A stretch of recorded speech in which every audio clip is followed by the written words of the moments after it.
Mabuhay Manila, Pope here. We have a new tablet in our hand and this is the Honor Pad X8B. So, let's talk about it.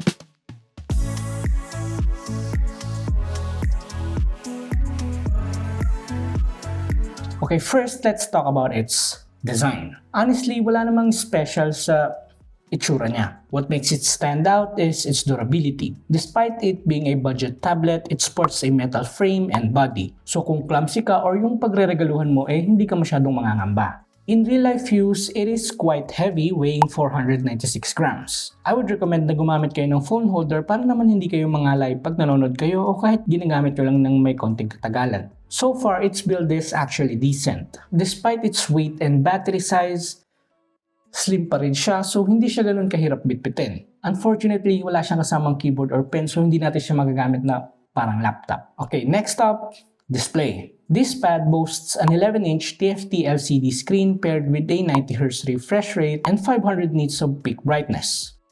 For multimedia use, I would say that it delivers a quality display, though may kalakihan yung bezels niya which is common naman on budget-friendly tablets.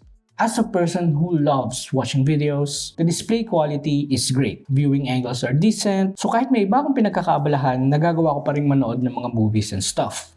When it comes to outdoor usage, I won't recommend it since it has low brightness levels. Hindi na gaano kita yung mga details sa screen, especially pag tirik na tirik yung araw. Display-wise, it is best for productivity and multimedia use. Pagdating naman sa pag-navigate ng screen, you can feel the slowdowns. Medyo laggy siya at parang hindi 90Hz yung display niya, even though I set it to high instead of dynamic. Or possible din na sanay na yung mata ko sa higher refresh rate kaya medyo lag na siya sa paningin ko. Now for its performance. This tablet is not equipped with a powerful processor. It runs on the Snapdragon 680 chipset which is designed for power efficiency instead of raw performance. I tried using it for some of my light tasks for the day like script writing, doing some research, and so far, it has done well. Though medyo mahirap nga lang mag-type kasi nga wala siyang keyboard na included. We also tried using it for video editing. If you're only doing cuts to cuts, kaya naman siya. Pagdating naman sa pag-add ng mga transitions, it can still handle it pero merong konting lag sa transition library. As for gaming, we tried playing a match of TFT and so far decent naman yung performance na binigay niya. It doesn't heat up as well kahit matagal ko na siyang ginagamit pang laro. My only concern when it comes to gaming is that yung touch controls niya is from time to time hindi ganun ka-responsive. Here are some of its benchmark numbers.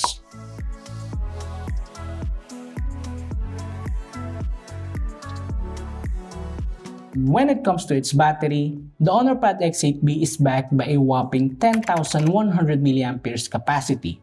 I tried watching a Twitch video for 30 minutes with 50% volume and brightness. I started with an 85% battery and after 30 minutes, it dropped to 82%. So it gives us around 6% of battery consumption per hour when watching videos. For me, solid na siya. Hindi naman tayo manonood ng video ng tuloy-tuloy like for 12 hours straight, diba? So, most likely, abutin ka ng a day and a half to consume its battery if it's fully charged.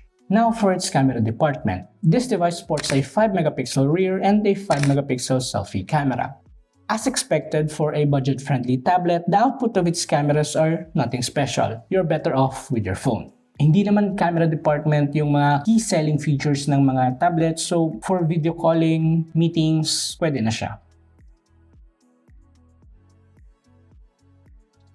Finally, its pricing. The Honor Pad X8B is priced at 10,999 pesos for the 4 gigs plus 128 gigs config.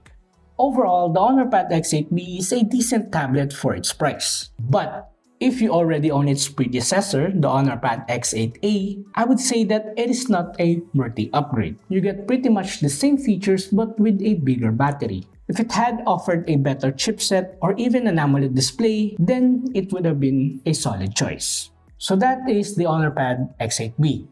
What are your thoughts about this tablet? Let us know in the comments below. Thank you guys for watching. Be sure to subscribe and ring the bell so you'll be updated with our future contents. Also, don't forget to visit ManilaShaker.com and follow us on FB, X, and TikTok for more tech news, experiential, and gaming reviews. Once again, this is Pope, and mabuhay Manila!